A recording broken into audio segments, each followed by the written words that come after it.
স্বাগতম তোমাদেরকে আজকের ক্লাসে। আজকে আমরা একটু ভিন্নধর্মী কিছু করব, যেই প্রশ্ন এমন একটা জিনিস করব যেটা মানে আমাদের অনেকে করতে গেলে একটু প্রবলেমে পড়ে যায়, কিন্তু বিষয়টা কিন্তু খুবই ইজি। এটা হচ্ছে কিভাবে আমরা সমকোণী ত্রিভুজের অতিভুজের মান বের করব।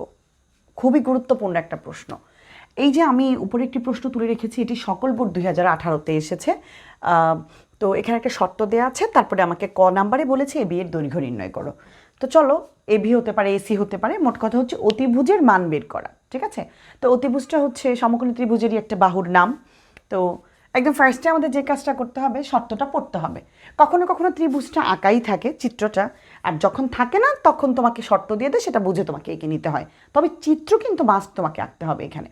আর আমি তোমাদের সুবিধার জন্য কিছু সূত্র এখানে আগেই লিখে রেখেছি, যাতে এখান থেকে আমি নিয়ে নিয়ে ব্যবহার করতে পারি। ঠিক আছে?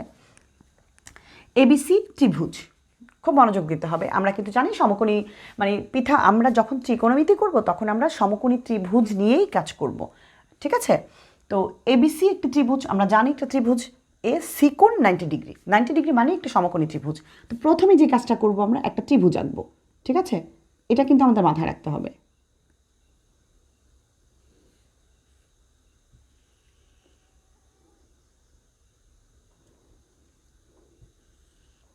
আচ্ছা, এই হচ্ছে 90 ডিগ্রি, এই জায়গাটাকে 90 ডিগ্রি।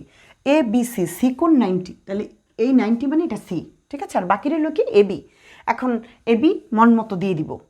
হ্যাঁ, দিয়ে দিতে পারি, কিন্তু দিলেও আমি কি, এখানে একটা শর্ত দিয়েছে, শর্তটা পড়ে তারপরে আমাকে কাজটা করতে হবে। এবং টেন বি ইকুয়াল √3, তার মানে এই যে বি কোণের ট্যানের অনুপাত দেওয়া আছে এখানে, তার মানে এই বি, এই ট্যানের সাথে এই যে বি আর এই ট্যান, এটা কিন্তু গুণ না। এই ট্যান আর এই বি এটা দিয়ে বুঝিয়েছে বি কোণের ট্যানের অনুপাত এত। তার মানে এই বিটা কি কোণ ধরতে হবে। তাহলে আমি সি দিয়ে গেলে এ আর বি, বি আমি এখানেও লিখতে পারি, কিন্তু নিচে লিখলে যেহেতু আমার জন্য সুবিধা, আমি বি নিচেই দিচ্ছি। তাহলে এ এখানে আমি দিয়ে দিলাম। ঠিক আছে? এখন এই বি দেওয়ার পরে কি সুবিধা পেলাম?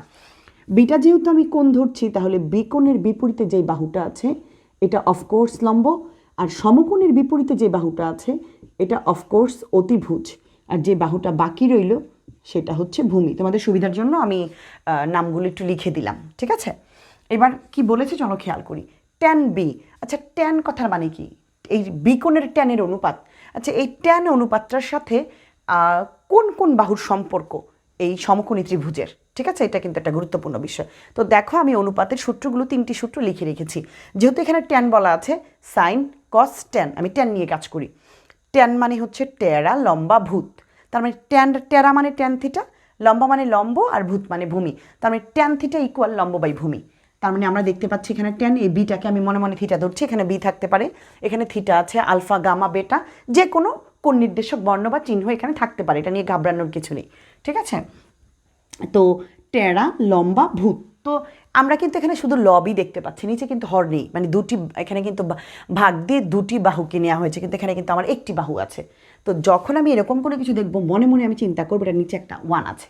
ঠিক আছে? তাহলে এখন হয়ে গেল, তাহলে টেরা, লম্বা, ভূত, তার মানে লম্ব বাই ভূমি। তার মানে আমার লম্বকে এইটা, তার মানে আমি √3টা এখন এখানে বসাবো। ঠিক আছে? আর আমার ভূমিকে এই যে এটা, তাহলে আমার 1টা এখন এখানে হবে। ঠিক আছে? আমি কিন্তু দুটি বাহুর এখান থেকে বুঝে, এখন আমি যদি এই টেরা মানে আমি যদি না চিনতে পারতাম, এই বিটা ধরো আমি এখানে দিয়ে দিতাম, কোনো কারণে আমি বিটা এখানে দিয়ে দিলাম, তখন এটা এখানে দিলাম। ঠিক আছে? আবার কোন এখানেই ধরলাম, তাহলে কিন্তু কোনোদিনই অঙ্ক মেলাতে পারবো না, এমনকি অঙ্কটা হবেই না। ঠিক আছে? তার মানে তুমি যদি বি এখানে দাও, তাহলে কোনও এখানে ধরতে হবে। ঠিক আছে? আর কোনটা ধরলে হবে কি, যে তোমার লম্বটা চেঞ্জ হয়ে তখন লম্বটা এটা হবে, ভূমি এটা হয়ে যাবে। আর এর কারণে কিন্তু মান পুরাই চেঞ্জ হয়ে যায়। ঠিক আছে? তো এটাই এ আর এটা বি, যেখানে তুমি ধরবে সেখানেই তুমি কোনটা নির্দেশ করে দিবে, তাহলে তার বিপরীতটাই তোমার লম্ব হবে। তাহলে আমার লম্ব আর ভূমি আছে। এখন আমাকে চিত্রে আমার বলেছে, চলো আমি বসাতে পেরেছি ঠিকঠাক, এই চিত্রটাকে ঠিক রেডি করতে পেরেছি। এবার ক নাম্বারে বলেছি এবি এর দৈর্ঘ্য নির্ণয় করো। চলো এবিকে দেখি, এই যে এবি। তো আমি তো বলেছি সমকোণের বিপরীতে যেই বাহুটা থাকে এই বাহুটার নাম হচ্ছে অতিভুজ, তার মানে আমার কাছে অতিভুজেরই মান চেয়েছে। এখন সমকোণী ত্রিভুজ করার মানে এটা কিন্তু খুবই মানে ত্রিকোণমিতির সাথে সমকোণী ত্রিভুজ, আর সমকোণী ত্রিভুজ আসবে আর পিথাগোরাসের সূত্র অ্যাপ্লাই করতে হবে না, এটা কিন্তু মানে খুবই রেয়ার। মানে তোমাকে সমকোণীর সাথে পিথাগোরাসের একটা খুব গভীর সম্পর্ক আছে। তো সমকোণী ত্রিভুজের দুটি বাহুর মান আছে, তৃতীয় বাহুর মান যেই কোনো, এটা হতে পারে অতিভুজ, হতে পারে ভূমি, হতে পারে লম্ব। বর্তমানে অতিভুজ চেয়েছে, অতিভুজই করছি। তৃতীয় বাহুর মান বের করার জন্য আমরা পিথাগোরাসের সূত্র অ্যাপ্লাই করব, ঠিক আছে? তাহলে এখানে আমার কাছে কি কি দেয়া ছিল, tan b = √3, এটা আমার কাছে দেওয়া ছিল। তাহলে ক নাম্বার প্রশ্ন আমি লিখতে পারি, দেওয়া আছে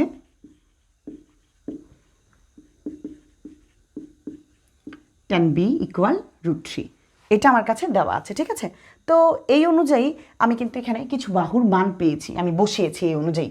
তাহলে এই বাহুটার মানের উপর ডিপেন্ড করে আমি পেয়েছি এসি এসিকে আমি কিন্তু লম্ব ধরেছি, লম্ব মানে কত, √3। আর আমি কিন্তু বিসিটাকে ভূমি ধরেছি, এর মানে হচ্ছে আমি 1, মানে আমি বাহুর নামগুলো লিখে কোনটার কোন মান কি আছে একটু ইজি করে নিলাম। এবার আমি পিথাগোরাসের সূত্র ব্যবহার করব। এখন আমি লিখতে পারি পিথাগোরাসের উপপাদ্য অনুযায়ী অথবা সূত্রানুযায়ী, তুমি দুটাই লিখতে পারো, যেটা খুশি। পিথাগোরাসের উপপাদ্য অনুযায়ী, পিথাগোরাসের উপপাদ্যটা হচ্ছে মানে একদম মুখস্থ রাখতে হবে, অতিভুজ স্কোয়ার ইকুয়াল লম্ব স্কোয়ার প্লাস ভূমি স্কোয়ার, ঠিক আছে? এই হচ্ছে সূত্রটা। তাহলে আমরা একটু এখানে অতিভুজ স্কোয়ার, তুমি বাংলা লিখতে পারো আবার বাংলা নাও লিখতে পারো, যদি না জানো বাংলাটা একটু জেনে নিও। অতিভুজ স্কোয়ার, তোমার অতিভুজকে এবি স্কোয়ার, তার মানে অতিভুজ স্কোয়ার ইকুয়াল লম্ব স্কোয়ার প্লাস ভূমি স্কোয়ার, লম্ব কি এসি প্লাস ভূমি স্কোয়ার, ভূমি কে তোমার বিসি। আবার বলছি অতিভুজ স্কোয়ার ইকুয়াল লম্ব স্কোয়ার প্লাস ভূমি স্কোয়ার, এটাই হচ্ছে পিথাগোরাসের সূত্র। তো এখন আমার কাছে তো এবির মানই তো আমি বের করবই, তাই না? এটা তো আমার কাছে চেয়েছে, তো এবির মানটা আমার কাছে নেই। এসির মান আছে আমার কাছে কত, √3। যেহেতু এসির উপর স্কোয়ার তাহলে √3-র উপরে স্কোয়ার হবে। বিসির মান হচ্ছে 1, তাহলে 1-এর উপর স্কোয়ার। রুট আর স্কোয়ার আমরা জানি কাটা যায়, তাহলে আমার কাছে শুধু 3 রয়ে গেল, 1 × 1 1ই হয়ে গেল। তো 3 আর 1 4। যেহেতু আমার কাছে শুধু এবির মান চেয়েছে তাহলে স্কোয়ারটাকে আমি বর্গমূল করে উঠিয়ে দিব। আমরা জানি যদি বর্গমূল করি দুই পাশেই করতে হবে, এই পাশে বর্গমূল করলাম আর এই পাশে স্কোয়ার থাকার কারণে রুট আর স্কোয়ারে কেটে গেল, আর দেখালাম না। তো আমার কাছে এখন যেহেতু এখানটায় ইকুয়াল ব্যবহার করেছি, এখানে আমি বা ব্যবহার করতে পারি, ঠিক আছে? তাহলে এবি = 4 একটি পূর্ণবর্গ সংখ্যা, তাহলে 4কে বর্গমূল করলে আমি 2 পাই, অতএব এবির মান আমি পেয়েছি 2। আমি আশা করব এইটা তোমরা বুঝতে পেরেছো, এমনকি খুব সুন্দরভাবে আইডিয়া হয়েছে।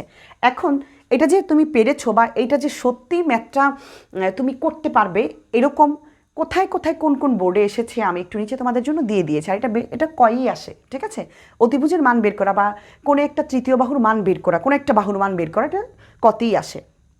বরিশাল বোর্ড 2016-17 কয়ে এসেছিল, সিলেট বোর্ড 2016-2017 কতে এসেছিল, এরকমই অতিভুজের মান বের করতে বলেছিল। ঢাকা বোর্ড 2017 কয়ে এসেছিল, যশোর 2017 কয়ে অতিভুজের মান বের করতে বলেছিল, দিনাজপুর 2016 কয়ে এসেছিল। তোমরা এই বোর্ডগুলি যখন একটু খুললে দেখে তোমরা এই ম্যাথটা সলভ করতে পারো, সেম। তার মানে একটা পেরেছো মানে তুমি এরকম অনেকগুলো বোর্ড সলভ করতে পারবে, ঠিক আছে? যদি এটা বুঝে থাকো, আমি আশা করবো তোমরা এটা পারবে অতিভুজের মান বের করার জন্য, ঠিক আছে? একদম সুন্দরভাবে চিত্রটা বসিয়ে নিলাম। তারপরে আমরা এখান থেকে এই কোণটাকে সঠিক জায়গায় নির্দেশ করব, কারণ যদি আমরা কোণ দিই কোণের বিপরীতটা লম্ব দিব। এরপরে আমরা পিথাগোরাসের সূত্র অ্যাপ্লাই করে জাস্ট তৃতীয় বাহুর মানটা বের করে ফেলবো। আমি আশা করব তোমরা এটা পারবে, ঠিক আছে? ভালো থেকো সবাই।